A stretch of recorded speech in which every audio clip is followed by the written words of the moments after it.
In 2017, RIGCOM Access were approached to assist with an artwork installation for the Sydney Vivid Light Festival. To complete this task, multiple lifting systems were required, along with intermediate level rigging techniques to raise and position the installation. Access was achieved using a mixture of scissor lifts and rope access techniques. RIGCOM Access worked in consultation with an engineer to account for both human and environmental loadings at the space in the Barangaroo precinct. The system to keep the artwork installation in place was designed in such a way to ensure the safety of large crowds below the structure and to withstand high wind events.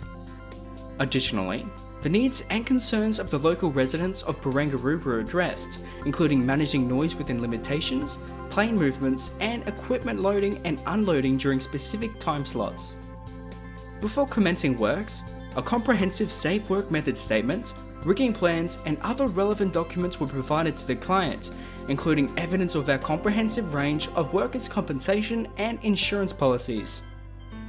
Here is just another example of how RIGCOM Access can assist our clients by utilising our rope access and rigging methods to carry out complex installation tasks. For all your high-level difficult rigging and access needs, including industrial rigging solutions, contact your #1 choice for technical maintenance, inspections, and safety services at height, RIGCOM Access.